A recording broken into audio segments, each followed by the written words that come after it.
Imagine you were told you had 10 days left to live. Not 10 years, not one day, eventually.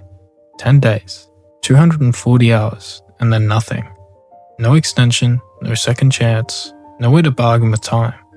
What would you do? Would you panic? Would you freeze? Would you call someone? Would you suddenly realize how much of your life you have been saving for later? It is a terrifying question, but maybe it is terrifying because it reveals something we already know. Our lives are finite, and somehow we still live as if time is unlimited. People like to imagine that if death came close, they would suddenly become wise, that fear would disappear, that everything would make sense, that they would look at the sky, breathe deeply, and accept it like someone who had already made peace with the universe. But I don't think it would happen like that at first. I think I would panic. I would feel cheated. I would think about every place I never saw, every person I assumed I would have more time with, every conversation I delayed because it felt too awkward, too emotional, too hard. I would probably think about all the stupid things I wasted energy on, the arguments, the overthinking, the embarrassment, the opinions of people who barely mattered, the days I spent waiting for a better version of my life to begin. And maybe that is the first honest part of this thought experiment. Death does not instantly make you peaceful. First, it makes you aware. But after the panic settles, after the fear has nowhere else to go, something might change. Because if there is nothing you can do to stop the ending, then the question becomes different. It is no longer, how do I escape this? It becomes, how do I spend what remains? And that is where life might become painfully clear. Not easy, not happy, clear. Because when you only have 10 days, you do not have the luxury of pretending everything matters. You cannot keep giving your attention to things you don't care about. You cannot keep delaying the person you want to become. You cannot keep saying, I will do it later, because later is finally run out. And that is what makes the question uncomfortable. If life would become precious with only 10 days left, was it not precious yesterday? Seneca argued that life is not necessarily short. We make it short.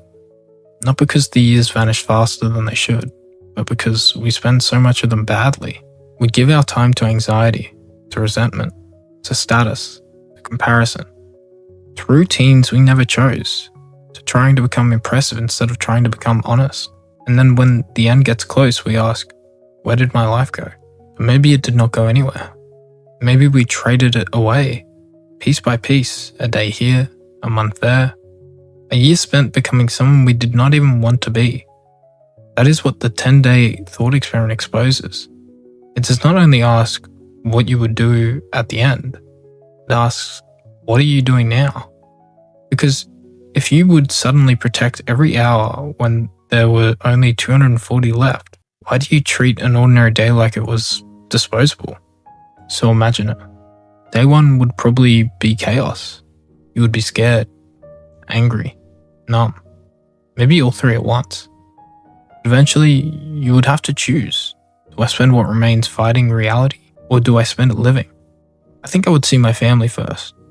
Not because family fixes death, it does not, but because when everything else falls away, life becomes less about achievements and more about people. The ones who knew you before you became whatever version of yourself you are now. The only one who remembers your old laugh. The one who can sit beside you without needing you to perform. Maybe you would call someone you have not spoken to in years. Maybe you would apologize. Maybe you would say, I love you, without trying to make it sound casual. Not because it would change anything, but because it would be unbearable to leave it unsaid.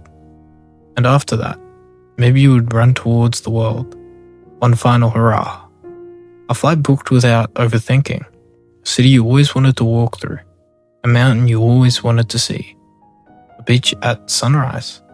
Music playing somewhere far away where nobody knows your name. Not because traveling is the meaning of life, but because for once you would not be saving your life for later. You would finally spend it. And this is the strange part.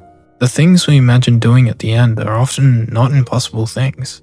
Some are, but many are not. A phone call, a walk, a difficult conversation, a quiet morning, a meal with someone you care about, a moment where you actually are there, instead of mentally living in some future that has not arrived. So why does it take death to make ordinary things feel sacred? Why does a countdown make a sunrise look different? Why does losing time make us finally notice what time was? Maybe the world does not become more beautiful at the end. Maybe we just stop being too distracted to see it. Marcus Aurelius had an idea I keep coming back to. Death does not take the past from you because the past has already happened.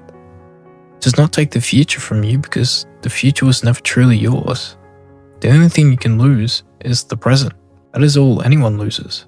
Whether someone lives for 20 years or 90, they only ever lose the moment they are in.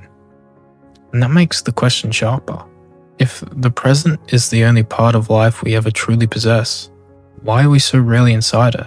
Why are we always reaching forward, waiting until we are successful enough, confident enough, healed enough, ready enough? Why do we keep postponing life as if some perfect version of ourselves is going to arrive and finally give us permission to begin? Maybe death is not frightening only because it ends the future.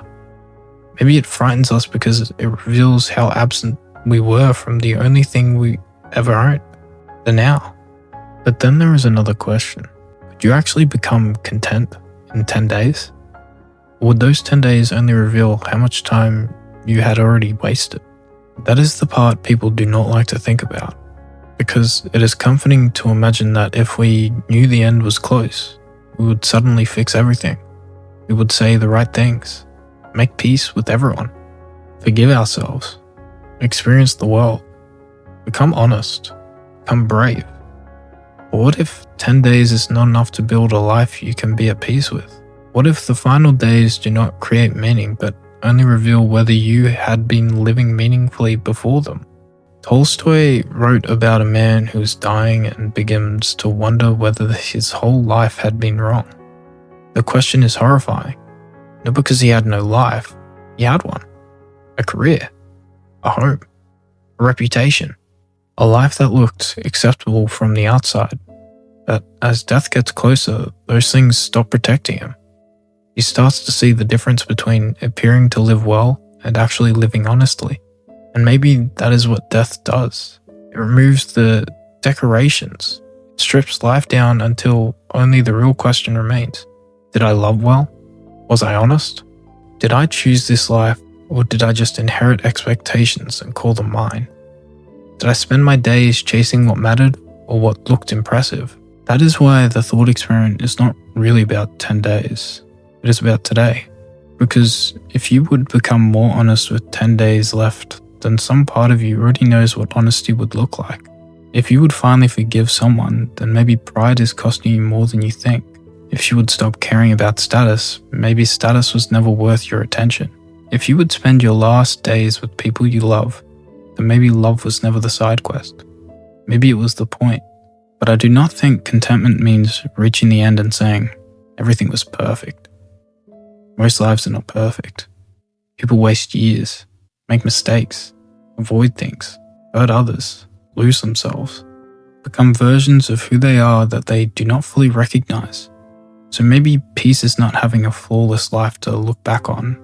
Maybe peace is being able to say, I noticed it before it was gone. I cared while I could. I stopped pretending eventually. Viktor Frankl believed that even when we cannot change a situation, we can still choose how we meet it. And with 10 days left, you may not be able to change the ending, but you could still change your posture towards it. You could still choose love over bitterness, presence over panic, truth over performance, gratitude over resentment. Not perfectly, not instantly, but enough. And maybe that is why some older people seem less afraid of dying. Not because death becomes easy, not because they want to leave, but because life no longer feels like something they are still waiting to begin. They have loved, lost, suffered, changed, remembered, sat through enough ordinary mornings to realize they were never ordinary at all. Death for them might not feel like an interruption. It might feel like the final page of something they actually read. And maybe that is what we are searching for. Not endless time, but the feeling that we were awake for the time we had. Imagine reaching the final day. No more flights, no more plans, No more pretending you can outrun it. Just one morning left. The room is quiet. The world continues outside your window like it always has. Someone is making coffee. A car passes by. Light moves across the wall. And suddenly these tiny things feel enormous. Not because they changed, because you did. You finally understand that life was never hidden in some future achievement. It was not waiting at the end of success. It was not locked behind the perfect career, the perfect body, the perfect relationship, or the perfect version of yourself. It was here, in the present, again and again. And maybe death does not create meaning. Maybe it reveals it.